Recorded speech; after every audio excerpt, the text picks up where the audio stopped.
Assalamualaikum warahmatullahi wabarakatuh. Berjumpa lagi dengan Bu Wida. Pada kesempatan kali ini, Bu Wida akan menjelaskan tentang arus listrik.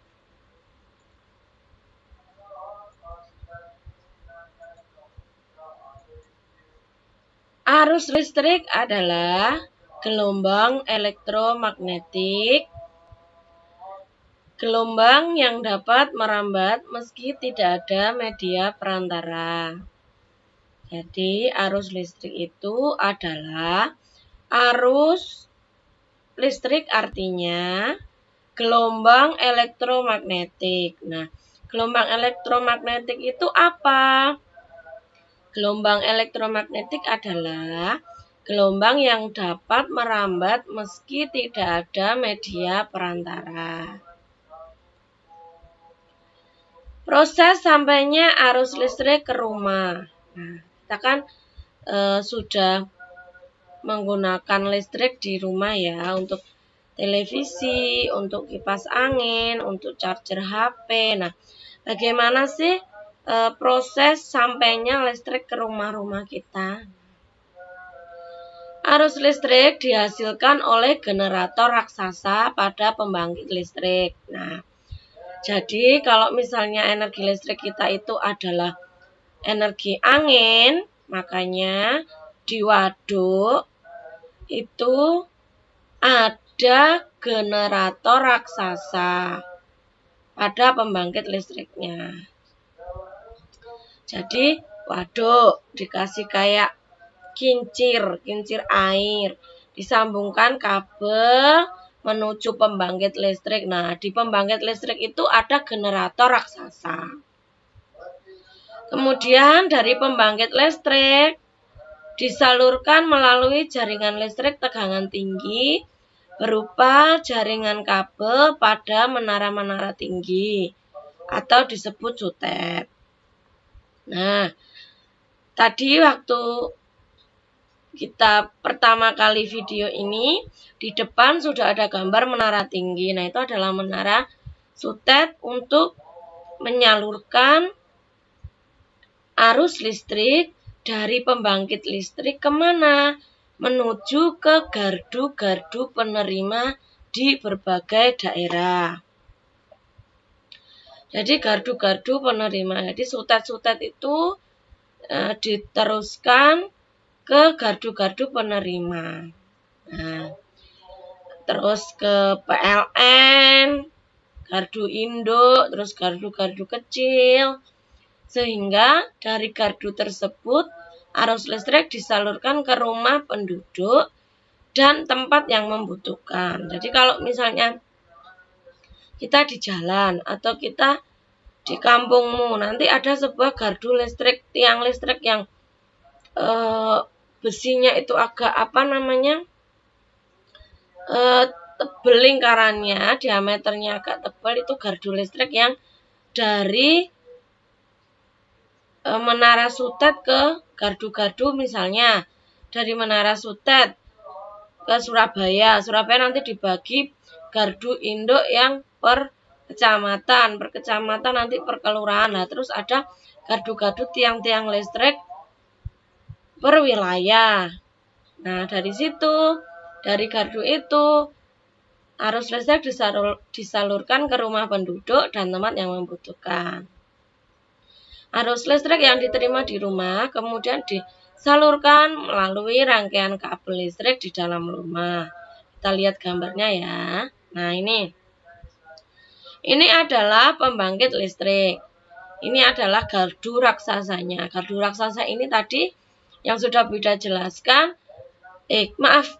Bukan gardu raksasa, generator raksasa. Nah, generator raksasa ini tadi yang menerima dari waduk kalau listriknya bertenaga air. Kalau bertenaga air, generator raksasanya ini yang menerima dari waduknya tadi, dari kincir airnya tadi, kalau sumbernya listrik dari air. Kemudian dari generator raksasa yang ada pada pembangkit listrik ini disalurkan menuju ini menara tinggi.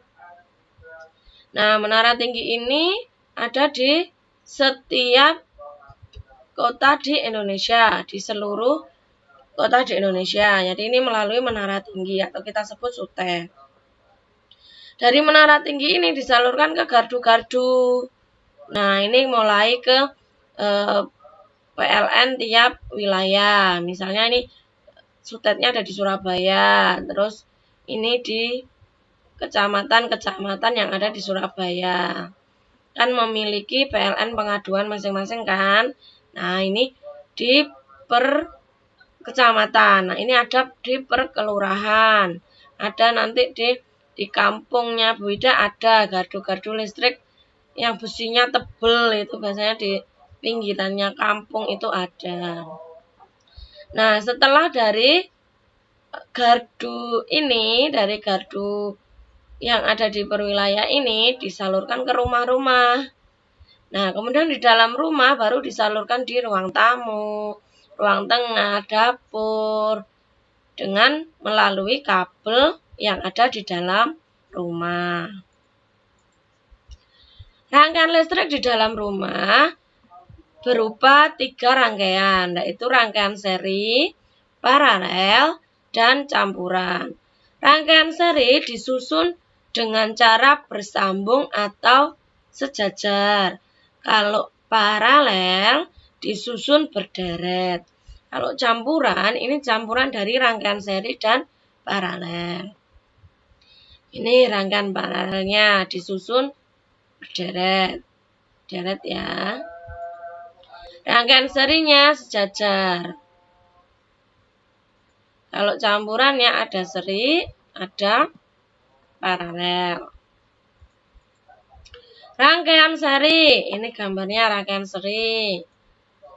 Rangkaian seri adalah rangkaian yang disusun berurutan tanpa cabang atau sejajar. Itu rangkaian seri ya. Kalau rangkaian paralel, seperti ini gambarnya.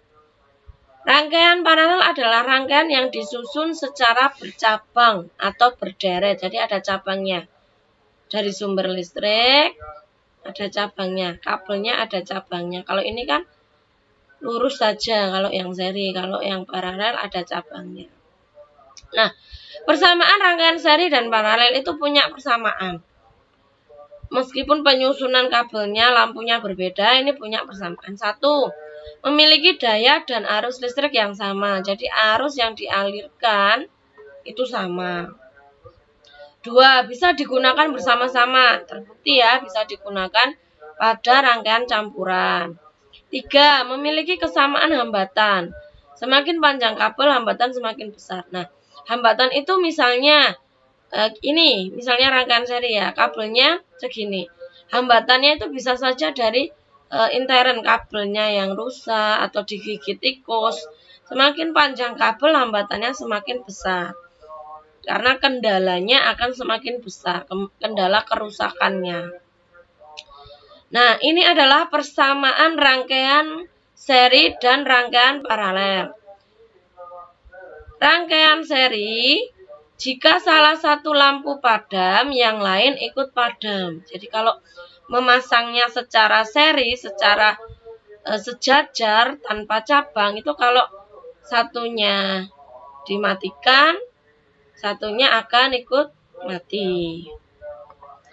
Nyala lampunya redup, karena kabelnya dibuat sama-sama gitu ya.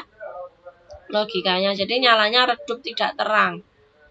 Kalau rangkaian paralel yang gambarnya seperti ini, jika salah satu lampunya padam, yang lainnya tetap menyala. Kemudian nyala lampunya lebih terang, jadi lebih padang, lebih terang kalau dibandingkan dengan rangkaian seri. Senter ini adalah alat yang menggunakan energi listrik dengan sumber daya batu baterai.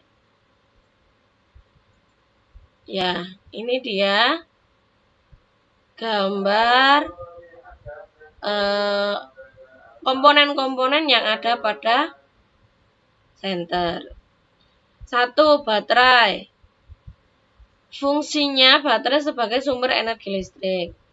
Kemudian lampu, ini ya, lampu dan dudukan lampu. Dudukan lampu itu wadai lampu. Lampu dan dudukan lampu. Lampu itu fungsinya sebagai sumber cahaya. Kalau dudukan lampu sebagai tempat meletakkan lampu. Kemudian lempengan logam.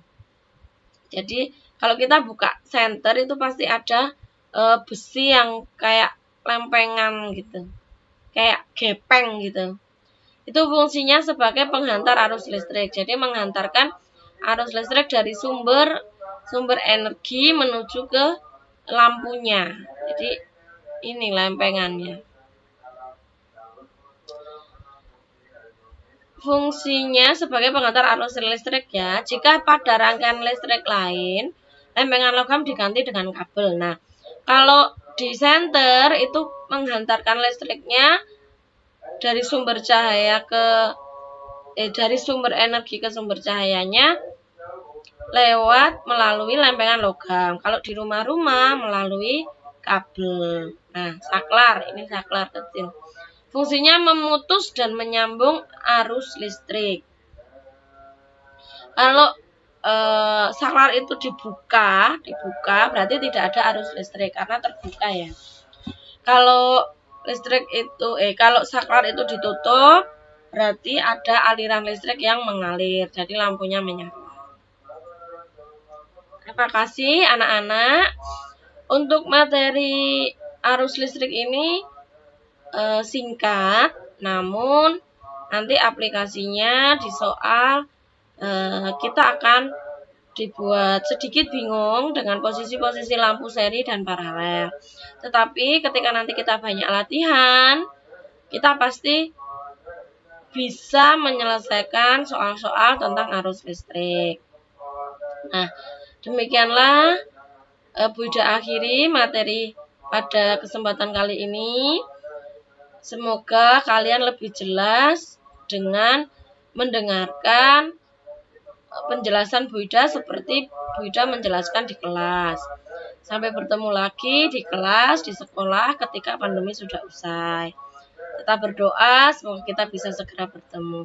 Jaga kesehatan, jaga kondisi tubuh kalian, makan makanan bergizi, tetap semangat. Wassalamualaikum warahmatullahi wabarakatuh.